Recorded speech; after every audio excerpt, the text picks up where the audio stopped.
What's going on, guys? It's the Money Talk Show with Dane, where we talk about all sorts of interesting topics having to do with money, particularly real estate and crypto here. In fact, we've got one of our great friends, David Odes, on today. That's one of our real estate investor buddies. We're going to talk about real estate and crypto with today. So if those are topics that interest you, make sure that you like this video, subscribe to the channel, make sure you do the same with Corey's, and David will talk about his stuff. So make sure that you subscribe to all of it. It's helpful for the algorithm. We appreciate you guys doing that. We are doing our absolute best to be the bridge between real estate investors, other entrepreneurs, and crypto investing so that people can come and get a piece of the action at or near the bottom of the market where we're at right now. We feel like this is the biggest opportunity that anyone will be able to experience in the next 2 to 3 years. And so we're here doing our part to try to help you guys. So welcome to the show. With that, Corey, go ahead and take it away. Yeah, man. Thanks, brother. So Corey Geary here with Crypto Millionaires, and we just want to spread the good word of cryptocurrency amongst all our real estate entrepreneurs buddies, because we feel like this is the greatest opportunity that we're ever going to see in a lifetime, with us being in a bloody bear market. With the presidential elections coming next year, we're probably going to see a Fed pivot at some time, and we're just going to see a turnaround right in the middle of the Bitcoin halving. I think it's just going to be absolutely phenomenal going off to the races next year. I cannot wait, and I want to bring as many friends along for this ride with me as possible. You know, mainly real estate guys like David here and yourself, Dane, is because we started in this space. We generated a lot of money via real estate. We've created a lot of wealth, and I feel like the next wealth journey for me is going to be crypto. So it's just going to be a blast, and I'm truly honored and blessed to have David on our show today. This guy is absolutely got an amazing story in real estate. He's done well for himself, built a real estate empire, if you will, and so this will be fun to try to help kind of onboard guys, David, in real time here on our YouTube channel into the cryptocurrency space. So you guys get to witness him basically ask all the third grade level questions to, the objections that most onboards have when you're trying to educate people in the crypto space. So this is gonna be fun, man. Thank you so much, David, for joining us today. Dude, I feel like you should have to do my intro like I had to do for yours the first time we met at that mastermind in Tampa. I remember that, man. Yeah. I think I could still do it. I think I could do a lot of it. I think I could do a good portion. So, well, guys, I do appreciate you having me on, and I'll probably be a little different from a lot of your other guests. So I'm happy that we're here to talk about money and real estate and the other make-believe shit that you guys do. So because we know all the real money's in real estate. But yeah, no, it's cool. Yeah, man, I have so many questions about real estate, or not real estate, about crypto, because let's start. Give us a snapshot of your story, man. How you got into real estate, some of your success, some of your wins, that you've done in real estate, to kind of give the audience who David Odes really is. Yeah, man. Thank you. So I've been an investor for a little over 20 years now, which seems even ridiculous to say. It was never the path that I thought I was going to be on in my life. I came from like a normal family and went to college and got a job and a 401k and all of those types of things. But like you guys and most entrepreneurs out there, we always knew there was always something in the back of our head that said, I can do more than this, or I can do something else, or I can do something bigger, right? Whatever it is, that the little bit of crazy that's buried deep inside the back of your brain. We all have some of that. Right. Yeah. We do. Right. Entrepreneurs are the most unbalanced banana heads that exist. But so, for me, it started, growing up, and I'll do this quick because I want to get into plenty of time to pepper you fucking guys. So, I grew up, my dad was like the fix the house guy. So we were always kind of involved in that, my brother and sister and I. And, I moved to Florida. I went to work for this hardware company. So sort of around that stuff happening, dealing with contractors or rehabbers, hanging doors, fixing toilets. Doing that kind of stuff. And, so cliche. And I got to meet him a couple of weeks ago when we were in Phoenix, but I read Rich Dad, Poor Dad, and I was like, oh my God, like there's this other world out there. Right. It really, it uncovered something that I knew was there, but you couldn't quite see it, right? Maybe it's like one of those weird movies. But for me, it was sort of like the curtain got pulled back for Wizard of Oz. And, at the end of the book, keep it really short. He says, go find a local real estate group if you want to be in real estate, and go learn from them, right? Go be around people that are doing the thing that you want to do.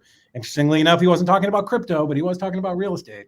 And so he's talking about crypto. He's talking about crypto today. Robert Kiyosaki. I will tell you, he actually is.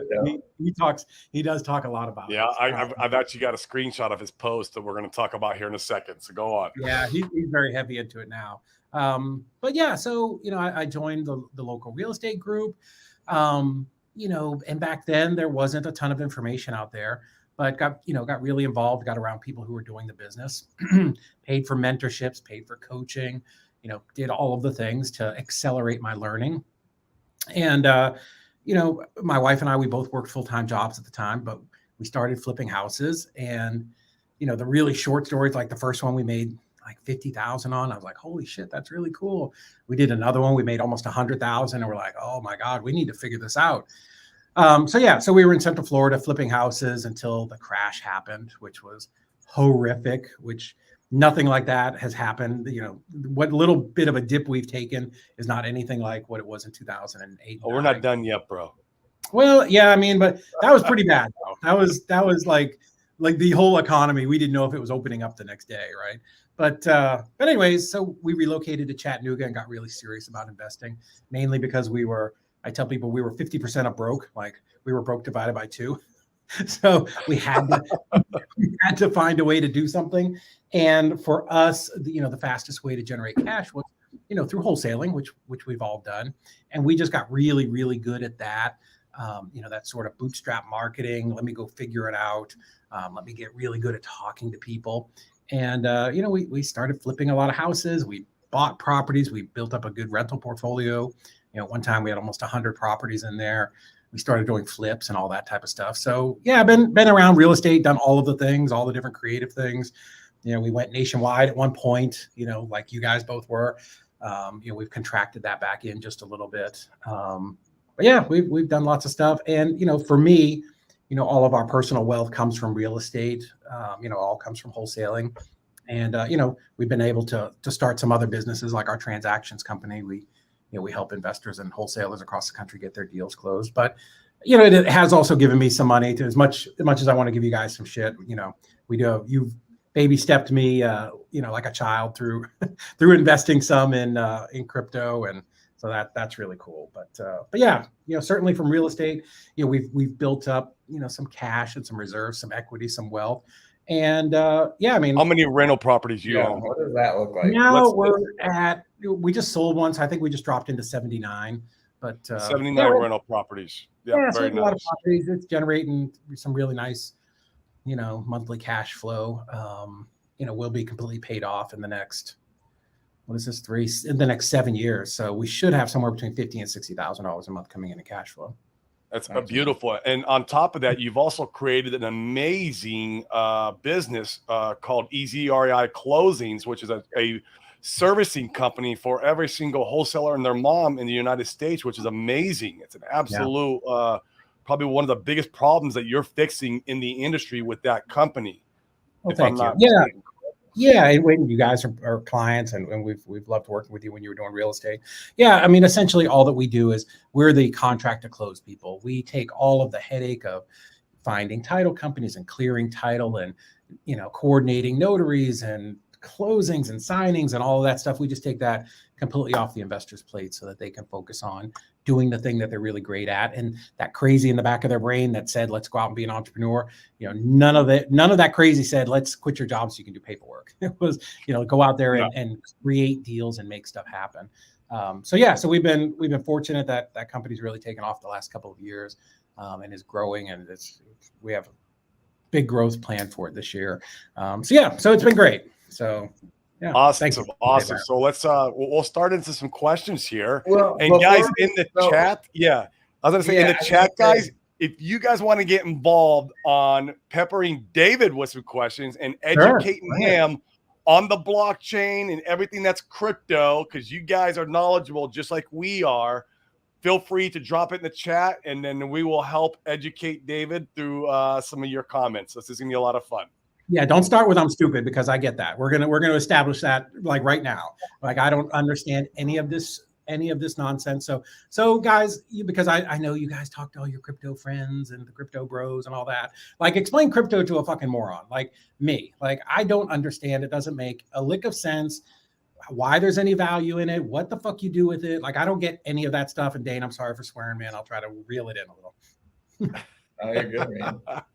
We get the real deal here, man. It's good to be out there. That's right. That's right. I'll go for it. Yeah, go for it, Dane. So let's do this as simply as possible. It would be like, guys. Yeah, it would be like, I mean, I would, and this isn't going to be perfect, so don't crucify me in the comments, but a massive oversimplification would be like, you know, David, the government, and in fact, this third party kind of arm are the ones that make all of the, we'll go for real estate. They make all the houses, they build all the houses, they control who lives in the houses and lives in what areas. And in fact, they create policies to be able to make it that their buddies can go live in the best houses, in the best areas. And you and I have no control over that. And in fact, when they put their buddies in the best houses, somebody's got to pay for that. And the rest of us pay for it via inflation for their buddies to go get the best properties. And somebody came along and they said, you know what? What if we could build the houses? What if we could choose what areas we wanted to live in and what amounts of money we wanted to put? In fact, what if we could even build a portfolio of houses where the government and its third body arm that controls all the houses, what if we could build a portfolio that actually generated cash flow from these houses? Well, that's kind of what they did with crypto, but rather than it being houses, it was monetary policy. And so we've seen countless times where, in fact, like I think the Wells Fargo debacle is a good example where, I don't know if you guys are aware of this, it was like 6 years ago, but Wells Fargo incentivized their bankers to be able to create accounts for their different customers, and they would charge the customers to have these accounts. And they were so heavily incentivized that at the height of this thing, on average, each one of their customers had 7 different checking accounts and savings accounts and different accounts across the board that they were billing their customers for. And that's how the bank, that was a lion's share of revenue that the company was generating. And the question is, well, how are they able to pull all that off? Like how are they able to just create accounts for their different customers? Well, it's because they can do banking transactions and deals behind closed doors. And so if you can take the banking system and you can take monetary policy, you can strip it all away so that everyone's kind of like naked, if you will. There is nothing that somebody can hide. Well, that's the benefit of cryptocurrency. And a bet on cryptocurrency is a bet on monetary policy that, rather than the government and the Fed controlling and printing money and giving it to their buddies and the rest of us paying the tab via inflation, well, we can choose to participate in the monetary policies that we deem beneficial, and we can get the rewards through cash flow, and we can bet on the things that we deem as good for us, rather than the government and the Federal Reserve telling us what it is and what to do. So there's a massive oversimplification of why cryptocurrency is important to me anyways. That was amazing. Okay. Yeah. So Wells Fargo definitely was an issue. I remember back then. Luckily, I didn't have any accounts there. So you're saying like regulation would have stopped some of what Wells Fargo did, right? Regulation's good. Well, I mean, regulation's a funny topic because, in fact, you could comment on this too a little bit more, Corey. But I mean, we see it time and time again. I think that Bernie Madoff, I watched the Bernie Madoff. In fact, we talked about this a Yes, little bit. I've got to watch that, right? Yeah. Yeah, on Netflix, the documentary. If you guys are watching the show and you haven't seen the Bernie Madoff documentary on Netflix, you should go check it out. It was excellent. But we even see it there. The SEC gave Bernie Madoff the green light and said he conned them and said, we think you're operating at a really high level. And in fact, that pulled in a lot more investors. And the SEC and regulators in general, they're reactive instead of proactive. And so by the time they step in, the public's already been harmed, and they're more creating rules that stifle growth, in my opinion, than allow people to really have opportunities to be able to go make decisions for themselves. So me personally, I'm not a huge advocate for regulations, but the fact is that it's going to happen. And if you learn to play the game, it's the same as real estate, right? With taxes. If you learn to play real estate correctly, well, you can make it so that your tax burden is lessened. In fact, it can even be zero. And it's the same thing with regulation and crypto, in my opinion. If you learn to play the game correctly, even with regulation coming in, you can benefit heavily from the ecosystem. Yeah, and I think there's always regulation that comes to everything. Sometimes it oversteps. A regulation usually, and I'm not the big government guy. I'm really not. I'm far more libertarian. But regulation happens when people just fuck other people over. Yes. I mean that's why we had the last financial crash, because it was just the Wild West at Wall Street was selling derivatives and all the crazy stuff that they were doing. So Dodd-Frank came out, and it might have been a little overstepped at first, but I think it's kept us from, some impending doom a little bit, right? But the problem with that, like crypto, like Wells Fargo was able to do that in this void, in the kind of behind the scenes. But like crypto, like who owns crypto? Like Bitcoin, who the fuck owns that? I mean, there's, you talk about printing money, but like we're literally mining fucking Bitcoin and minting coins and doing all this weird shit. So how is that like?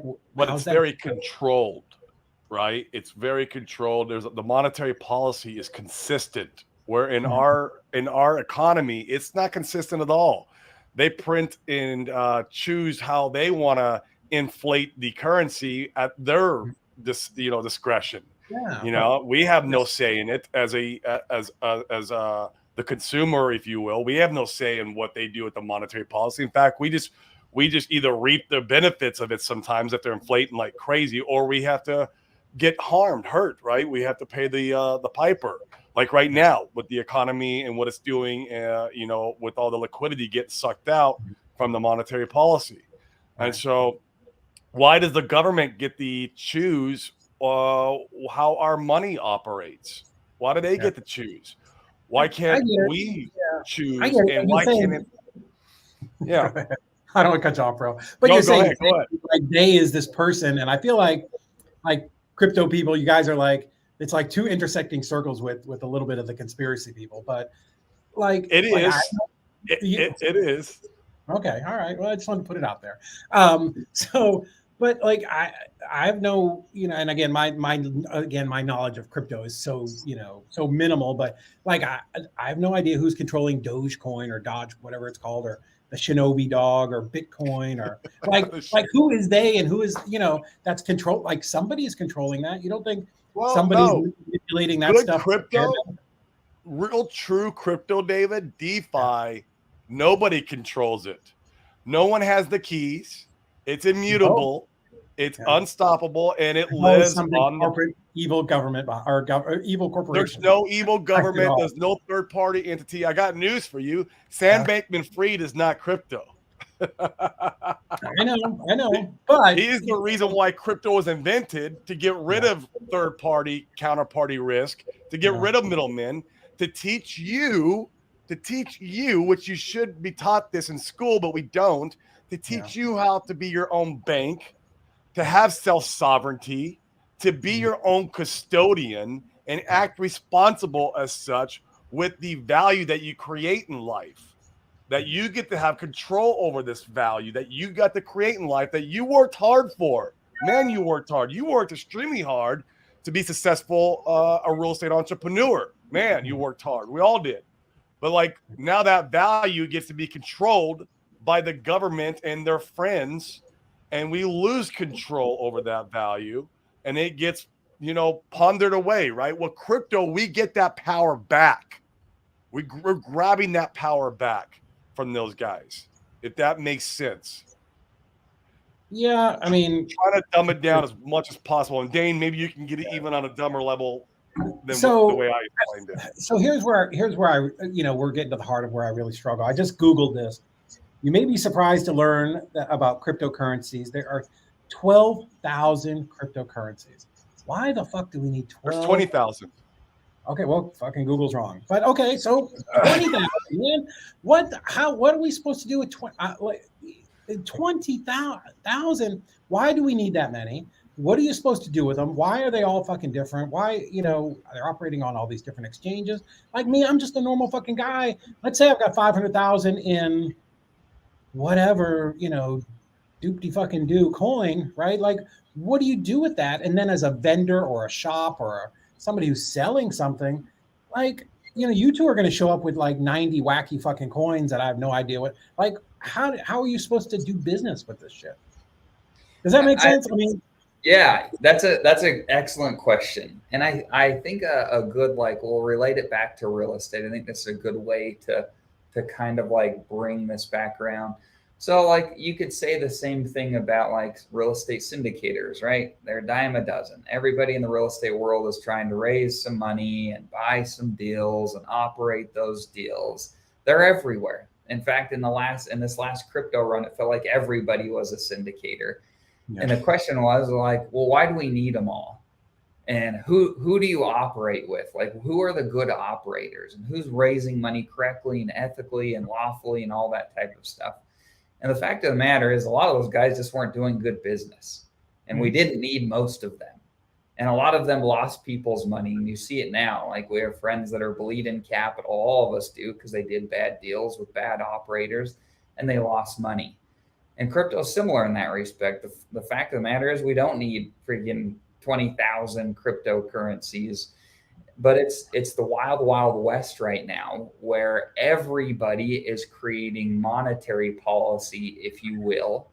Yeah. And they're coming out and saying, oh, well, I think this will work. And I think that'll work. And I think, and so it's very important when you're digging in and trying to figure out how to operate and who to bet on. You do a lot of similarities when it comes to real estate investing. Like, if I'm going to take money and put it with, now this is different because in DeFi, we're not putting money with people, but we're betting on different monetary policies with different. Just tell normal people what DeFi is, because normal people don't understand that. Decentralized finance, meaning there's no ownership, that you're just interacting with code directly on the blockchain, and there's no third party, no counterparty risk. It's you and the code.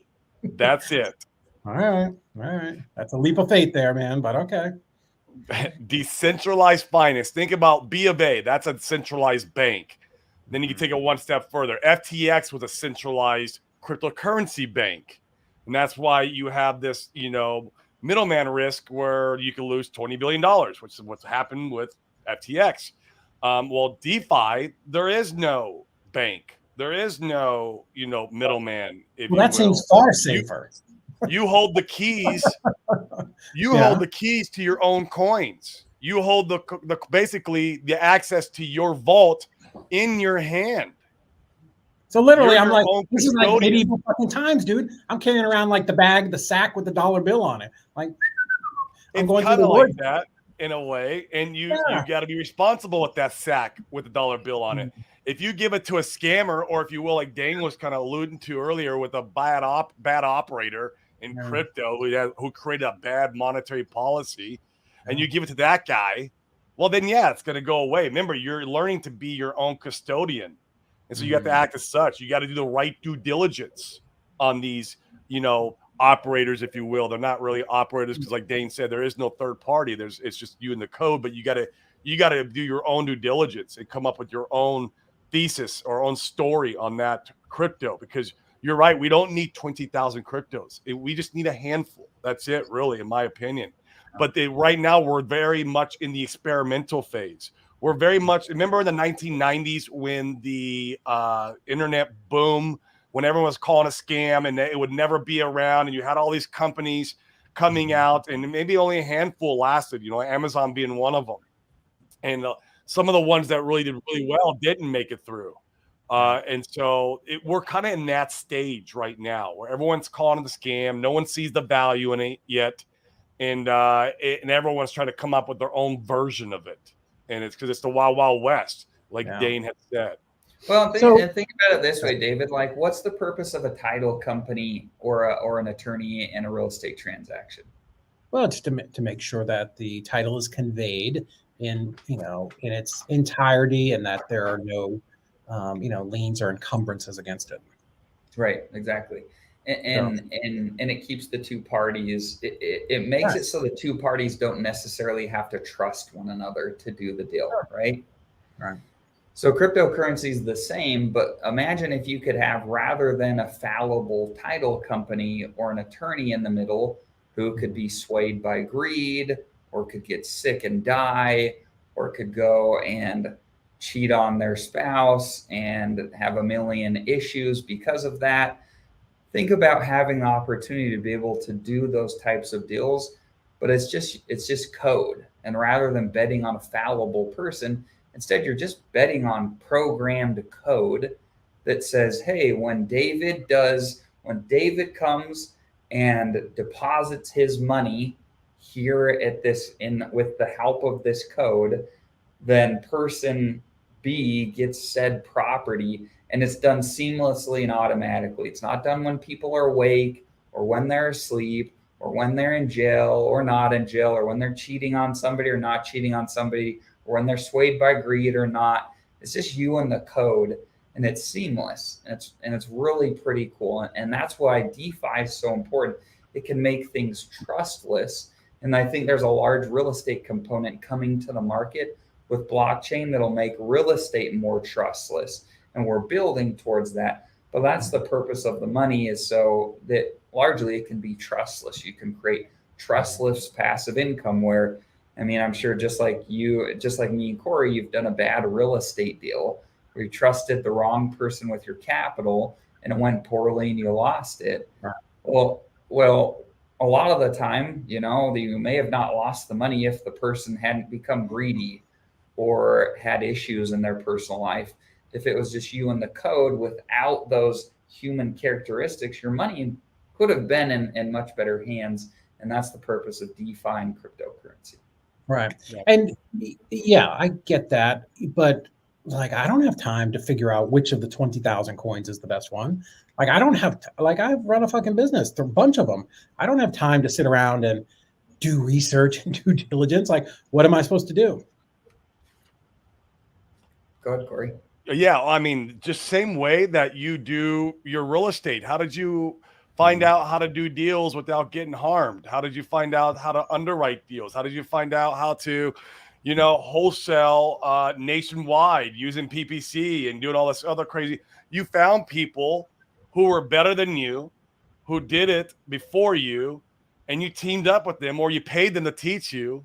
Mm-hmm. Same theory goes in with crypto. Or you got in the rooms where those people were already doing it, and you wanted to learn and pick their minds and find out what made them wealthy, what was their success. I have never created the wheel. I've never tried to reinvent the wheel. I've always only just copied and pasted every single time.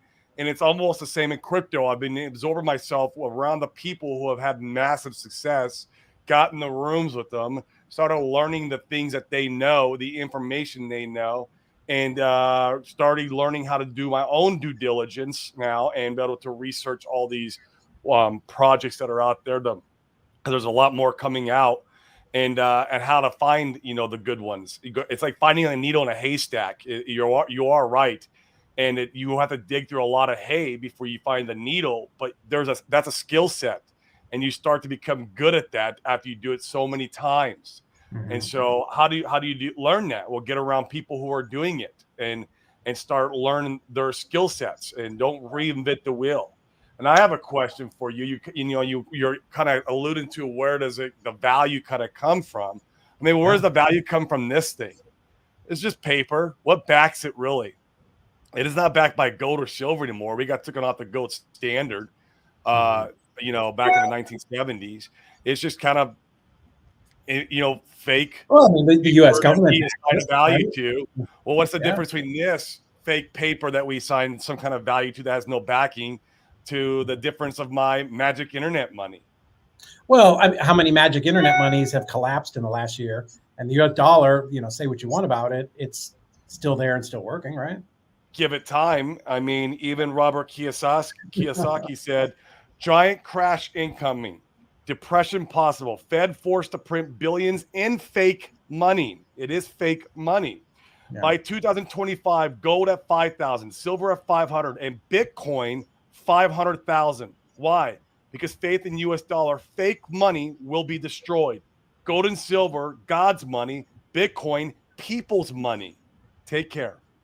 So that's the same guy we're a little bit to the extreme, right? It is a little bit of the extreme. Robert is kind of going off, on the deep end lately. I saw him last 2 weeks ago. Yeah. I do believe there's some merit to that. And that is also why cryptocurrency was invented once again, to give the control back to the people. It's people's money now. We get to determine the monetary policy. We get to determine where we put our value at now. And that's what crypto is all about. Amongst implementing utility and use case into society.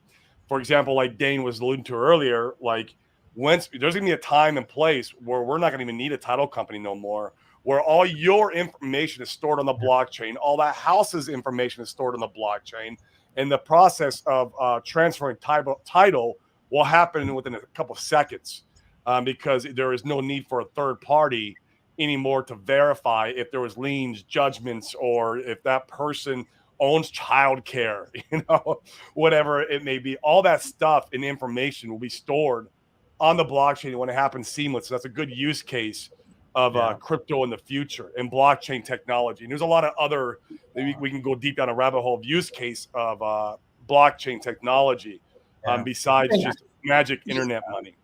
I get it, and I think we're a long ways from getting real estate on the blockchain, at least completely. It's baby steps. Yeah. It's baby steps, right? And we have to take those steps one step at a time. But we're already starting to see it. People are doing Airbnbs, and then they're selling off their portions of the Airbnbs with NFTs. It's like, you're seeing these type of movements that are being very experimental. I agree, all of it experimental. But man, that's the time when wealth is created in any kind of technology or asset classes, when it was in its experimental stage, is getting in early. Because once you get in and once everything's fully adopted, and we've even adopted maybe some couple cryptos that are now integrated in our economy, CBDCs. Once that happens, then you've kind of missed the train or rocket, if you will, where the great transfer of wealth will transpire. Because I do believe the transfer of wealth is coming via cryptocurrency. It does solve a problem for humanity that we cannot solve in any other way. We're definitely not solving it with this shit. Tell me the problem.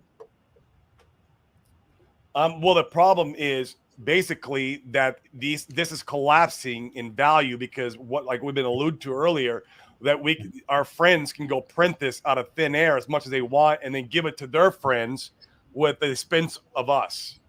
That is one of the biggest problems. And if you read Ray Dalio's book, what's it called? The Changing World Order or the New World Order. He talks about how the fiat will have about 100-year life cycle, and we're about 70, 80 years in right now.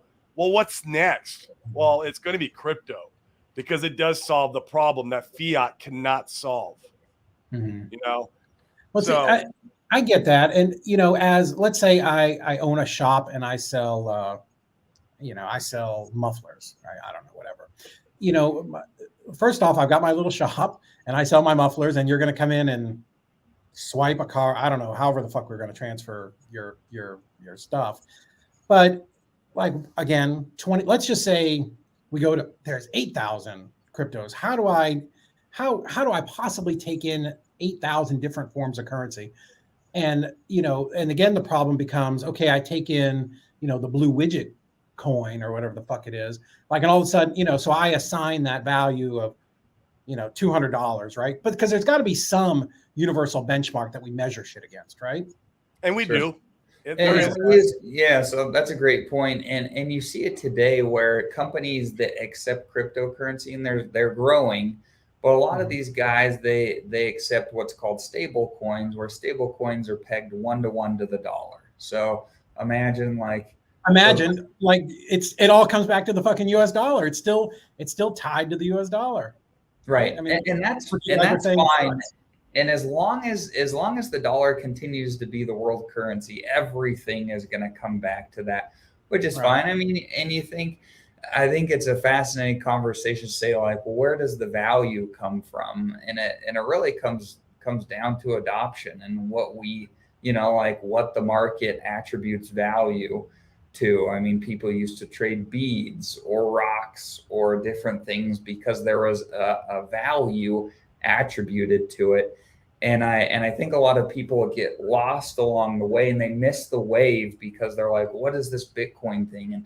And it doesn't really have any intrinsic value. I can tell you this, Bitcoin is up a 6 million X. Literally any dollar that you put in at the beginning, you'd be up 6 million if you were to hold it till now. And but so if you put money in like December of 21, you'd be out how many millions of dollars, right? Well, that's just you'd education. Still be up over 1 million X today, which is if you put in the beginning, yeah.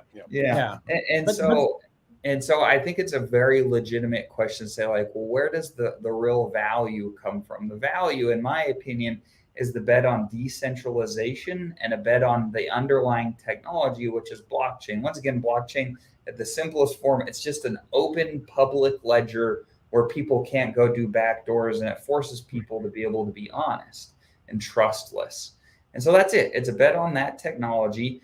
And if you feel like money is becoming more digital and it will continue to over time, then you make the bet. If you don't, and you feel like somehow miraculously we're all going to go back to trading seashells and golden coins, then you don't make the bet. And in my opinion, you're either going to end up being forced to use more digital currency via the government, or you can choose to profit by learning a little bit and taking advantage of what crypto is today. And I think that's, for me, that's it. And I try to just keep it really simple in my head, and that's what it comes down to for me.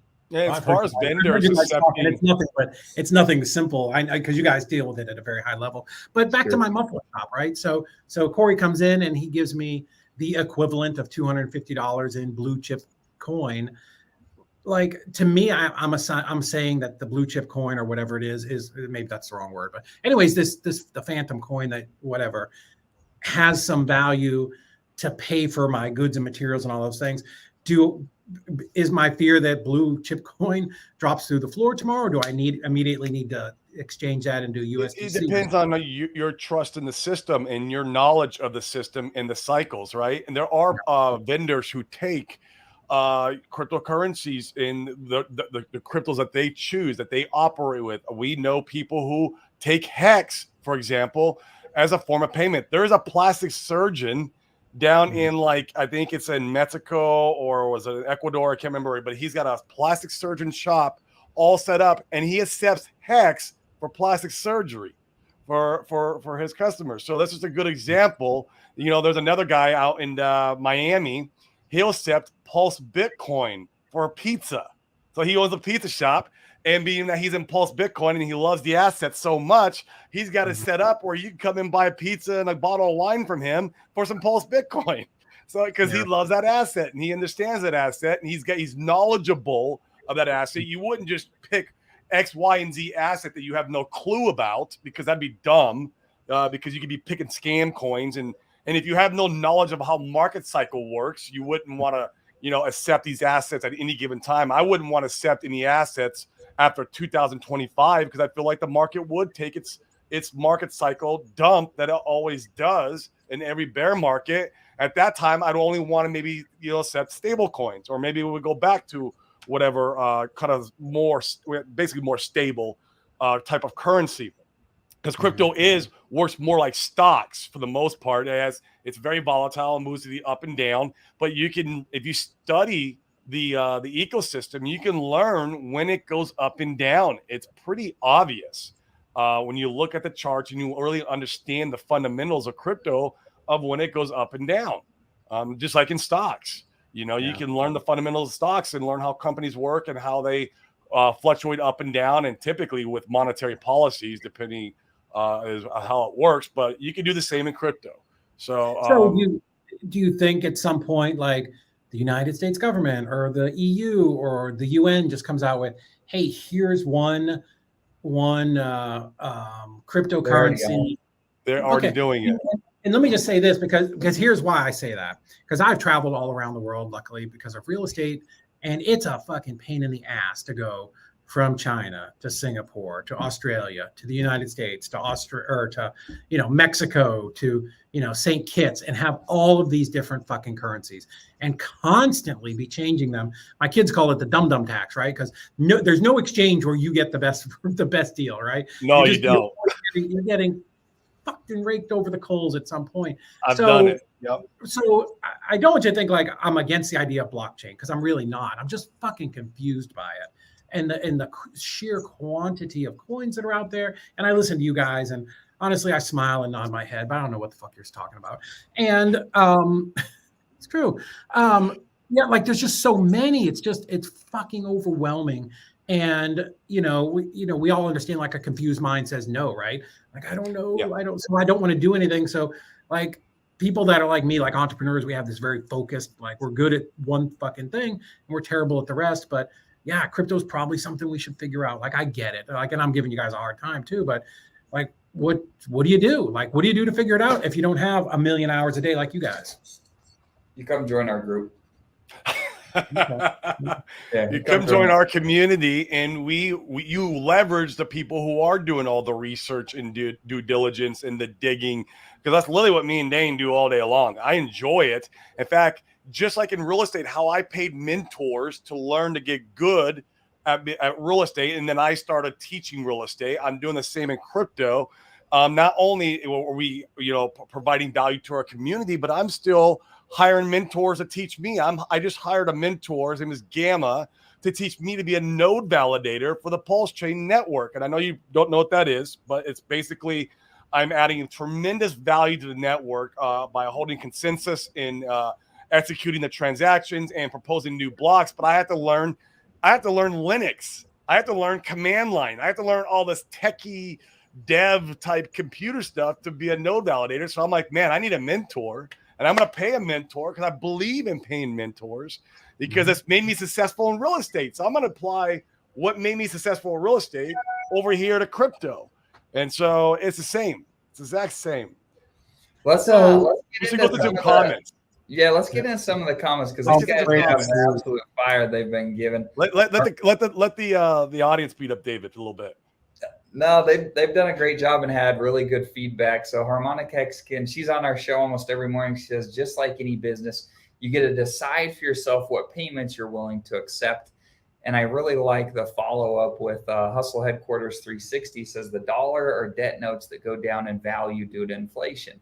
And that's what you were talking about earlier, Corey. I mean, you can choose as a business owner to take monetary value in the dollar, but it's continually going down in value. Why not participate or look at other monetary options where you don't need to get, where you're not continually just going down in value in what you're accepting. It'd be kind of like, accepting, like for David, he accepts real estate for payment. Like you would love to do that, to be able to grow because you believe in that asset class and you've seen it appreciate, you've seen it grow and produce passive income. It's the same. It's similar here. It's similar here. So I get it. The girl's comment from before, you get to choose what you want, but there's fucking 20,000. Like I'm like, okay, I'm going to take 40. And then Corey shows up with, Banana Republic fucking coin, and it's the greatest coin ever. And I'm like, well, fuck, like Well, you as the vendor or the business operator, be like, hey, if you go ahead and change that into hex, I'll go ahead and accept it because I love hex. Yeah. But now I'm in the money transfer business. Like You're into the money transfer business a little bit, and I think that's always going to be around because you're going to have definitely. I don't think we'll always have 20,000 coins. We're kind of the Wild Wild West discovery phase, and that's why there's so many of them. But I think there's always going to be 20, 50, 100 maybe with different type of monetary policies surrounding them and different use cases, different utilities, different problems that they solve. And so, like, one crypto can't solve the full problems of the world. It's going to take a handful, or maybe a couple hundred, maybe even 1,000. I don't know. So that's an issue, right? Well, give me an example of like the problems of the world, right? If something's on the blockchain, why do we need 3? Like, could 5 do it? Maybe. It's very well possible. Yeah. So think about it when you go and you talk with a homeowner and you're trying to figure out solutions. Well, a realtor sometimes is the best one. Sometimes they should just dump it because of their circumstances for cash. Sometimes they should take a seller finance deal. I mean, this, right? There's lots of solutions based on any given problem. And so blockchain and cryptocurrency is no different, where certain cryptocurrencies cost less to transact in. And so to your point where you're like, well, I've got to go to these different countries and I've got to transact. Well, rather than going to the money exchange, you could just use cryptocurrency, and literally you could transact and send money via cryptocurrency for pennies, depending upon the blockchain that you're using. So there's one use case where we solve getting raked over the coals when you go and you swap between currencies when you're traveling. Another example is, like you as a business owner, if you have a service that you're selling and you accept credit cards, will you pay 1 to 3% on every transaction to the credit card company to do those transactions? With blockchain, if you choose to accept cryptocurrency, well, you can do that for fractions of a percentage, once again, depending upon what you're using and how you're transacting. Similarly, if you go and you sell a business, you have your business, and you're potentially going to exit it one day. So you sell that business for $20 million. Well, if you facilitate that through all the banking system, they're going to take a few points. And that's going to be a few, on $20 million, a couple of points, that could be what, 400 grand? Or is that 40 grand? You get the idea. You can do it through blockchain. I do like the idea that I can just go online and no matter where I'm at in the world, transferring Ethereum to Bitcoin. Yeah, I think we did that when you were sacrificing Pulsechain. I transferred you a little bit of Ethereum so you could go in there and be like, boop, in a matter of seconds you had it, and you were able to sacrifice your Pulsechain. I'm not against it. Don't ever construe any of this to me being against it. You won't be when your Pulsechain turns you into multiple millions. I know. Thank you, by the way, also. But let's say you two want to transfer 2 different types of coins that don't go together. Like, how hard is it for a person to go, oh, I need to do the conversion thing to switch? Does that make sense? In DeFi, very, very simple, very easy. You go to one place and you can convert it right over for very minimal, almost to no fee. It's very little, depending on what blockchain you're on. Ethereum right now, the gas fees are high. We have a solution to that coming very soon called Pulsechain. So where it will practically be nothing to do those type of swaps that you're alluding to. And that way, if you're like, hey, I don't want XYZ coin, I want Hex, please swap it over to Hex and then send me that and I will accept your payment. You could do that and it wouldn't cost you. There would be that tax you call it, that dumb tax would not be, it'd be almost insignificant on Pulsechain. Interesting. Okay. Almost insignificant. Another great use case, really, man, which is, and people really don't think about this, and this is why gold is so valuable. This is why silver is so valuable, but just a simple store of value. Like, that's like the one, number one, I think people use money for in the world is for store of value.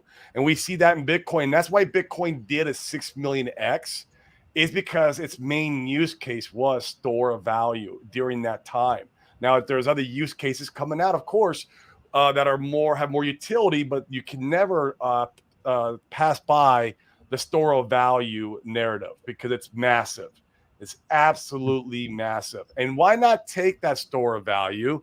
And then why don't we do something? Let's create a monetary policy out of it.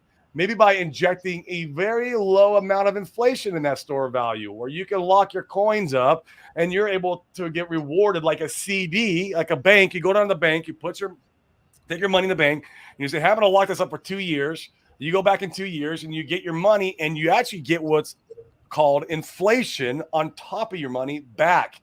That interest is created from inflation. Well, let's control that a little bit, right? And let's create that inflation where it's very, very controlled. We know buy pressure is going to outweigh that inflation at any given time because it's only about 3% a year. And that way the holders are rewarded for store of value. Well, that's HEX. I just explained HEX to you. And it's a beautiful cryptocurrency that does just that. And so, you have these, and that's just one, right? And there's so many different others. Like you sacrifice for Pulsechain, which is going to be amazing. That's going to be a DAO token, a governance. Without getting to the weeds of that, there's a lot of utility for Pulsechain. But you can see how there's so many different use cases and so many different monetary type policies that all could work in tandem together. Now, that all won't work. All 20,000, you're 100% right. A lot of those are going to go to zero, and they're going to go to they're garbage. And so it's very difficult. And even the ones that, like me and Dane, like we're picking out, we're doing our best due diligence. Some of those might go to zero, and I'm prepared for that because you're making multiple bets. You're diversifying your portfolio, so that way if 1, 2, 3, 4 go to zero, okay, I got 1, 2, 3 over here that did 1,000x. Right, and outweighs the rest of the portfolio because we don't know which one's truly down. We don't know the future. We don't know which ones will last. We can only do our best in doing due diligence and talking to smarter brains who understand this stuff more than us, right? Well, that's why I'm here. Let me ask you guys this: when do you because you're obviously well tapped into all of this, and I am not. Most people aren't. That's why they're joining your mastermind. But when do you project or imagine that? There's that stabilization in crypto, and when it becomes more mainstream, right? Because that's a big hurdle, right? I would imagine it's a very small part of the population that even understands crypto, let alone is involved. And to have that mass adoption, you're right. There's got to be something that happens. Does that make any sense? Yeah, and you see more adoption. This comment from Tin Top is an interesting one. So you see it in countries like Nigeria, where their monetary policy is terrible and their native currency is trash. And so, they're trading Bitcoin at a 40% premium because they're trying to find something better, and they have different options. We see greater and greater adoption every single crypto cycle. Crypto cycles are about 4 years at a time. I think that, and nobody, so the answer is nobody knows, but we see more regulation coming into the space. And with more regulation, I think we'll see more legacy money, those guys feeling more comfortable to pump more money into the ecosystem. And once we have more money in the ecosystem, it'll be a little bit more like stable, if you will, like the stock market. And that comes with downside too. There also won't be the gains that we can see today, where literally you've reached the top of your S curve. Yep. You're no longer the early adopter anymore. You're the guy coming in playing the safe game because there's the volatility only goes 20% up to the upside and 20% to the downside. Well, man, I want 100x to the upside and give me 97% down to the down. I'll take my 97% dips to get my 100x's. Because I want to be the early adopter. So that will happen, David. It's a matter of time. In fact, we might see that happen maybe after this bull run, the next one, or maybe I'll take 2 more bull runs. We don't know, because as more and more regulation comes into the space, like Dane said, CBDCs coming in, regulation through that, controlling the stable coins, and then you're probably going to see more institutional and legacy money getting involved. And then once that happens, it kind of turns into like what the stock market is these days. And at that point, you're no longer an early adopter. You can still make money, you'll still make money, but you're not going to get the exponential gains that we see. The 1,000x's, 10,000x's. Hex did a 10,000x in a year and a half. You're not going to see that in the stock market. Yeah, that's just how it happened. Yeah. So are you saying like time's running out to be an early adopter? It is. Yes, I believe it is, man. Like I said, we might have one more bull run, maybe two. It's possible. I don't know. And now we're speculating here too, but we just see kind of how the writing on the wall is, what's going on around us. And so it's hard to say. Nobody knows, like Dane said earlier. We're not financial advisors, guys. Let's just point that out. We're just some guys on the internet coming up with some theories. Harmonic Ketzikin says by 2030 things will be so different. It will. When my daughter is full grown, we're going to see a different world. I think crypto will be fully integrated into the economy by then. I mean, with every kind of use case possible, but the mad gains that we get out of crypto will be gone by then too. I really feel that way. I feel like there will be some money making opportunities, like how the stocks are. You can make some great money in stocks. You really can. But you don't see the 1,000x's. So I know we got like 3 minutes left, guys. So I want to ask. Oh man, we're fine. We're fine. We're just because obviously I love both you guys. You guys are great, but I don't understand any of this. So if I was to join the mastermind, like you can like hold my hand because I'm a dummy, and kind of walk me through like here's what it is, and these are the things that we think are good bets, or like what is being in the mastermind involved? So here really quick before Corey will walk us through that, but here's the long and short of it, in my opinion, David. I think that you look at it with your experience with real estate, and you like do a flip and you make 50 grand, and you did another one and you made 100, and you're like, oh, I think there's something to this. Maybe I should spend the time to figure it out. We've done the same thing with crypto, where, man, you see enough of these guys that turned a very small amount of money into massive amounts of money. And so if you're looking at the future and you are a true investor, then I think you take pause and you say, oh, I think that I should figure this out. If you think money's becoming more digital, which we think it is, then you figure it out, you put in the reps, you spend time with the right people and the right groups to be able to figure it out. And that's why we build our group. So Corey, go ahead and talk about the group a little bit. If you guys want to schedule a call, we've got the banner in the bottom. You can go ahead and schedule a call to come and check out, see if the community is a good fit for you. With that, I've got to jump off. I've got a call with a person that wanted to chat about the community right now. So I'll let you guys wrap up. Yeah, jump off, Matt. I'll wrap things up here with David. Cool. Thanks David. Cool. See you, Dave. Yeah, so I loved Davis's comment here. When you find the needle, you are staring at Richard Hart. Oh, man, he nailed it. He nailed it. Yeah, Richard Hart's one of those bigger type brains that really understands what crypto is here to do, what problem it solves. And that's why I love Richard Hart. Richard Hart's kind of like my mentor in this space. But yeah, back to your question, David, on how the group. So you get to leverage our due diligence. I work in the space right now, anywhere from 5 to 10 hours a day, digging into new projects, learning to be a node validator, getting the code audited for certain projects that I want to get into, finding out if it has admin keys, does it have immutable code, is there backdoors so people can pull the liquidity, can they mint the coin out of nowhere for forever, right? Mint the coin with no kind of monetary policy, if you will, in place. And you have to know how to research these things to know that you're getting into the right projects. And me and Dane have gotten really, really good at that. And about 95% of our 90 to 95% of our portfolio resides in the Richard Hart ecosystem. But even in that ecosystem, there's over 170 projects launching on Pulsechain. 170. And so we're going and researching every single one of those, getting very familiar with the dev team, familiar with the community, actually talking to some of the creators. Like, for example, on Famous, Buck Fiat is the creator of Famous and Fiat. I talked to him many times on the Twitter space, picking his brain to see where he sits at, and he's a very successful legacy finance guy in the stock world, converted over to crypto. And so like just getting to know these guys helps you get comfortable with some of these projects, but we're doing that every single day. And like I said earlier, I even paid a mentor to teach me the stuff that I don't know, because I know there's a lot of stuff still that I don't know about crypto, and I need to learn, and I'm willing to pay for it. So it's like it's the same in real estate. I did the same in real estate, man. I paid for so much coaching and masterminds in real estate. But that's why I was so successful. That's why I was, so. Well, and that's because you're talking about all this stuff that's built on, the Richard Hart stuff. Like, how would somebody even know all that shit's even out there?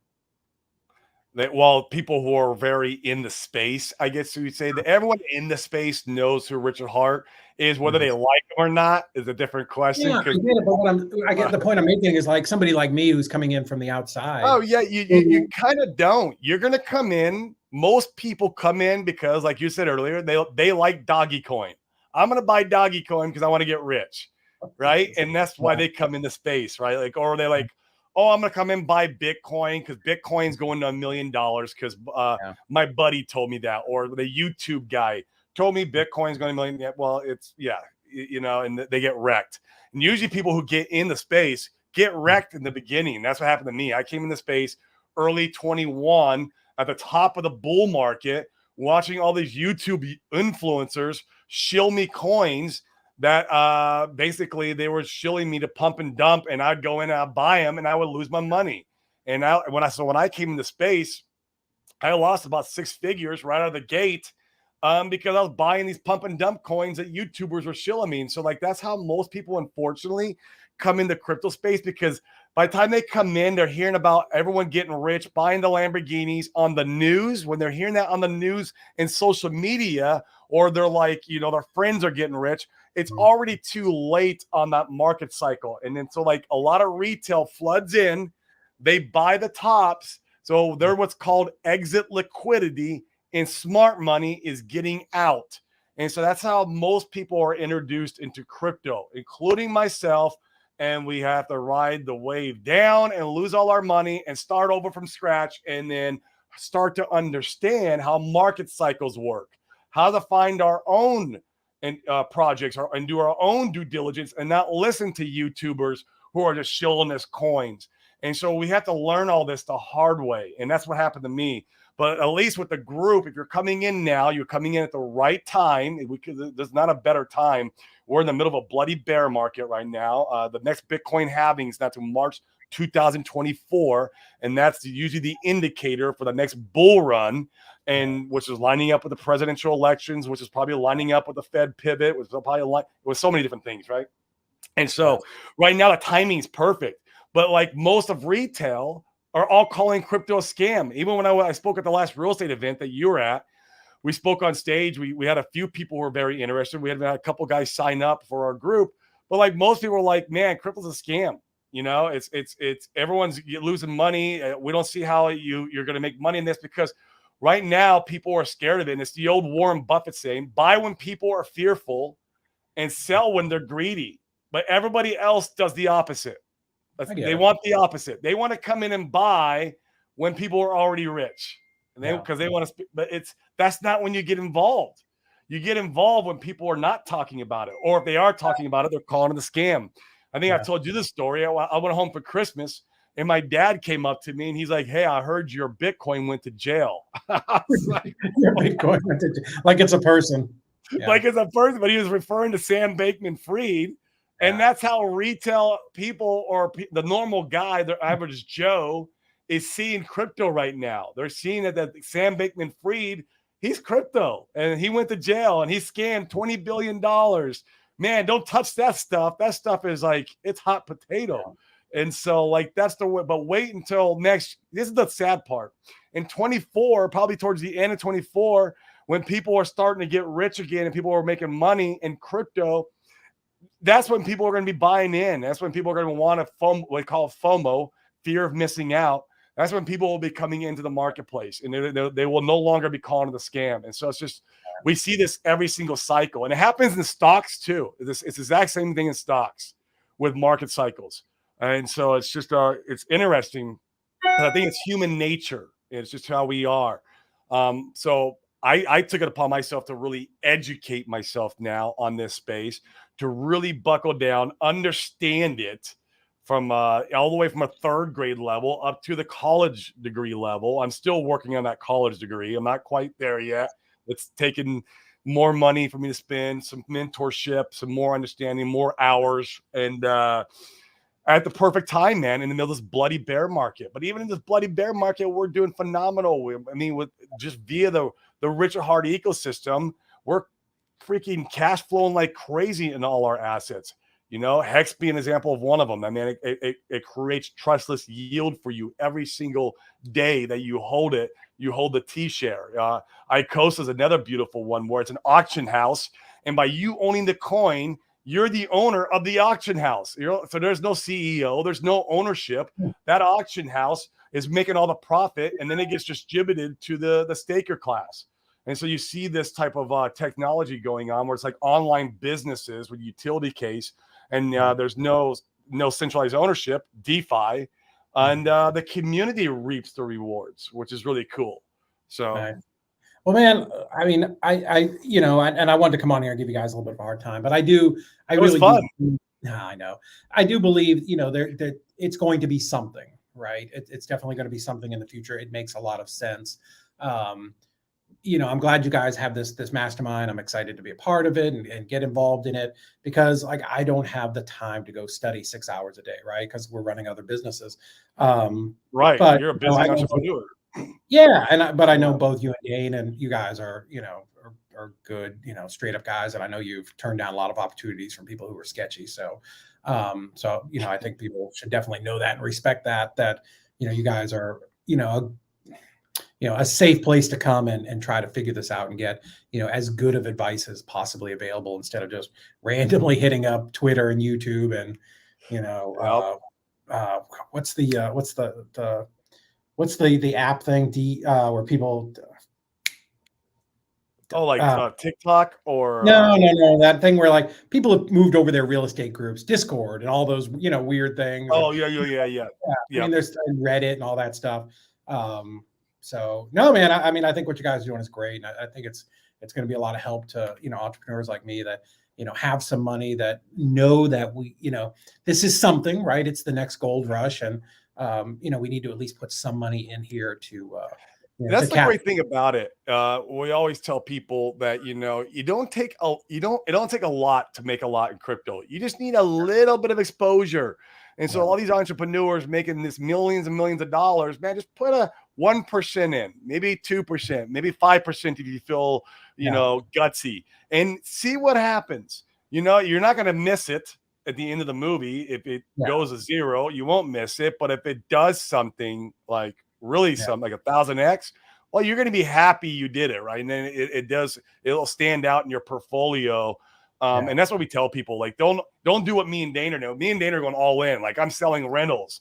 You know, I'm like taking all my money from real estate and I'm putting it into crypto because I see the opportunity. I know it's there. I believe in it. But for you guys who don't work in the space all day long, just a little exposure, whatever you're comfortable with, will go a long ways. We'll go an extremely long ways.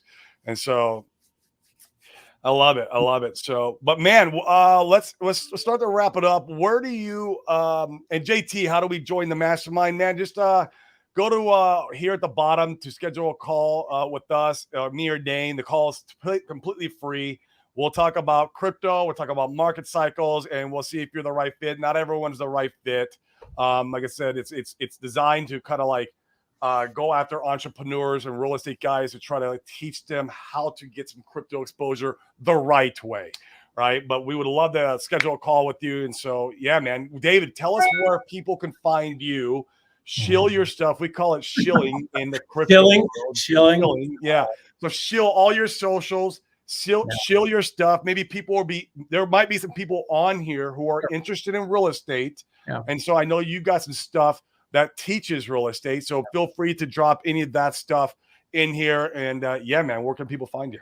Yeah, luckily all of my stuff is the exact same. Our friend Robert Wensley convinced me a while back to go ahead and grab the same, username and website across everything. So davidodesrei.com, we've got some real estate stuff there, some courses, some free courses if you want to get, learn a little bit about real estate. But then, yeah, the best place to get me is, over on Instagram. I do my best to answer, as we were talking about the other day, answer all of the comments and direct messages where I can. So, I fully expect, some messages from people telling me what a nitwit I am. But no, I do, I came on to give you guys a little bit of a hard time because you're my friends. But I do believe it is something. It's going to be something bigger, really big. I believe it's something that will change society. It's the same as AI. They will come together actually. Yeah, At some point in time in the future, there'll be AI and crypto integration. Yeah. Where it's going to be, man, it's the next true great transfer of wealth. I believe it down on my bone. Yeah. Just the struggle for me, like most people, is I just don't understand it. So that's why I think, I mean, mastermind like you guys have is so valuable to guys who only have an hour or 2 or 3 a week to dedicate to it instead of 8 to 10 hours a day. So, well, cool, man. Well, we'll wrap it up in here. Guys, feel free to go and follow David on Instagram and Facebook. That's where he's mainly active at. If you want to hit him up on any real estate type advice, or if he's got a couple courses that he sells too that helps you if you want to try to learn this thing that we call wholesaling, which is basically you're flipping the paper of real estate, and you can make a lot of money doing that. That's how I created my wealth actually in real estate. The real estate space was wholesaling and fixing and flipping. And David's a great coach in that arena. He also has other services that he offers real estate investors, like transaction coordinations and stuff like that. But go follow him. He drops a lot of knowledge and content on IG and Facebook. I don't think you're on Twitter, right? I mean, I'm there, but I don't do much other than complain about you gotta, McDonald's when I come in the morning and they don't have burritos. So. Yeah, you got to get more integrated on Twitter. So crypto lives in 3 places. It lives on Twitter, it lives on Telegram, and it lives on YouTube. Those are your 3, where crypto is vibing and you got people talking and the communities are, in exchanging at. So, man. So, but all right, man. Well, anything else before we hop off? That's it, man. I appreciate you guys letting me come on and give you a little bit of a hard time. But no, I think what you guys are doing is really valuable. We appreciate you, my friend. And guys, you have a good and blessed rest of your day. We'll see you tomorrow. Bye-bye.